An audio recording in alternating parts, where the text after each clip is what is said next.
Coming up now on 7:30, Spokane Transit could be offering something exciting here in the near future. This morning we'll tell you about a new way to pay. And a third stimulus payment to Americans is becoming closer to reality. Up ahead, 3 things to know about the next COVID relief bill, including what is expected to happen to the provision for the minimum wage increase. And this morning, we are taking a look at the highlights from the Golden Globes, and that includes an emotional moment that stole the show. And we're taking you outside on this Monday morning, 36 degrees now, but by this afternoon, we're shooting for near 50. Up with KREM begins now. Hey, if you haven't looked at your calendar, it's a new month. It's March 1st. And here in Spokane, that means the wait is almost over to see Gonzaga basketball outside of the regular season. They wrapped up the regular season Saturday with a win over Loyola Marymount. They are now the first team to complete an undefeated regular season since the 2014-2015 season.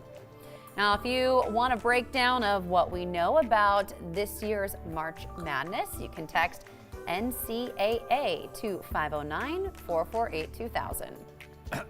Jen, I don't know if you know this, but I actually used to moonlight as an actor. I was the somehow that doesn't surprise me. back of the head of a guy on an NBC show. So anyway, here we go. This is me acting right now. Yeah, I'm so excited. Did you know that on the 14th of March, we're going to get what teams are playing what other teams in that bracket? They call it Decision Day. And so once the March Madness starts, it actually runs into April. So I don't know why we're calling it March Madness. Do you know what March Madness is, Jen? What's that? The weather this week. Oh, I like that. Now that's not acting. No, that was real. That's real stuff. Yeah. Yeah. So I ingested a bunch of facts about March Madness, and I just decided to focus on weather.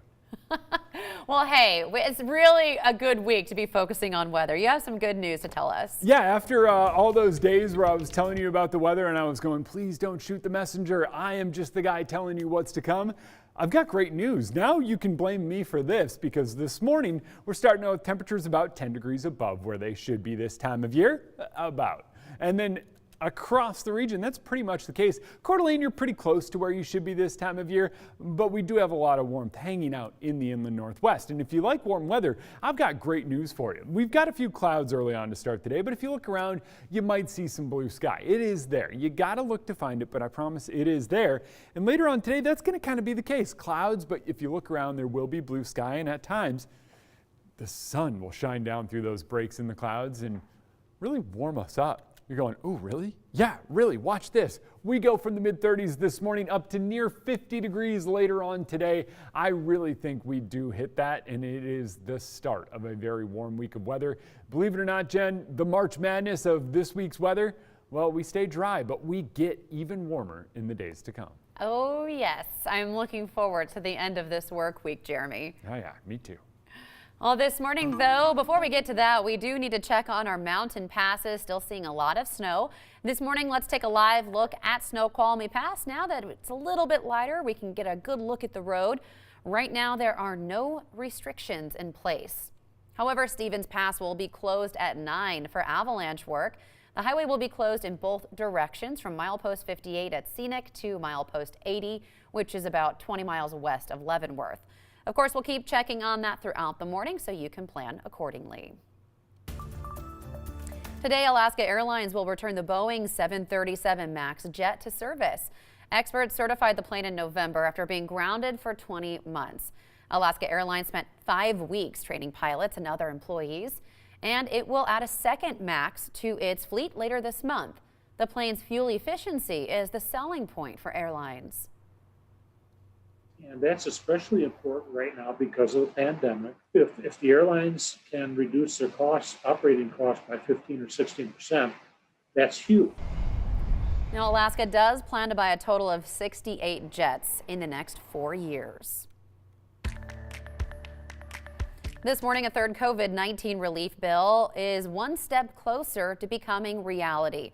This weekend, the House approved the $1.9 trillion deal. Now, here are 3 things to know. First, it includes a third round of stimulus payments, $1,400 for individuals or $2,800 for married couples. It also includes $1,400 per dependent. Now, this will apply to anyone making less than $75,000 or $150,000 as a couple. Smaller checks will be delivered to people who make more than $75,000 but less than $100,000, and it will not apply to anyone who makes more than that. The new round of checks will cost the government an estimated $422 billion.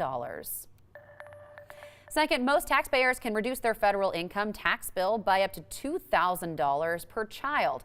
Now, this relief package would increase that to $3,000 for every child aged 6 to 17, or $3,600 for every child under the age of 6. It would also make the payments monthly rather than one lump sum. Families would also get the full credit regardless of how little they made in a year. Third, the bill includes a provision not expected to survive the final bill, and that is a plan to increase the federal minimum wage to $15 an hour by June 2025. Last week, a committee ruled it cannot be included in the relief package, and experts say the new federal minimum wage could lift some 900,000 people out of poverty, though Republicans argue the wage hikes would make it harder for small businesses to survive. Well, this morning we are highlighting the top moments from the Golden Globes. It took place last night, mostly virtually. Netflix scored big. Schitt's Creek took home the Best TV Series for Musical or Comedy. Star Catherine O'Hara also won Best Television Actress. The Crown also took home several awards. It won Best Television Drama and multiple awards for its cast, including the actress who plays Princess Diana. Borat subsequent movie film won Best Film in a Musical or Comedy. It is in his post-win speech, star Sacha Baron Cohen thanked Rudy Giuliani. He called him his fresh new talent who came out of nowhere, who turned out to be a comedy genius. Chadwick Boseman posthumously won the award for Best Actor in a Drama. He died last year of cancer. His widow accepted the award on his behalf. Nomadland won Best Picture for Drama, and its director became just the second woman to win Best Director. About time. Yeah, totally. Of course, as we kick off Women's History Month, so I feel like that's a good story to highlight today. Yeah, and you know, I actually decided to read a little more on women directors, or directors who are women. I don't know how to say that, but anyway, I was reading a bit more, and they started naming some of the movies in this list, and I was going, oh yeah, it's a completely different way of looking at a movie, and I really like all the movies on that list, so it's kind of cool. Yeah, different perspective, right? Very cool to see that happening. Of course, you can read more about that this morning on KREM.com. It is 7:38 on the dot now. And losing your wallet certainly can be inconvenient, but after the break, Spokane Transit tells us about a new payment option that might help you get a ride. Oh, and if you want that, bring your phone. It's pretty cool. You're gonna have to wait around for that story. I love it. And, well, I've got some more good news about weather coming up. Tons of it. All right, we'll do that after the break.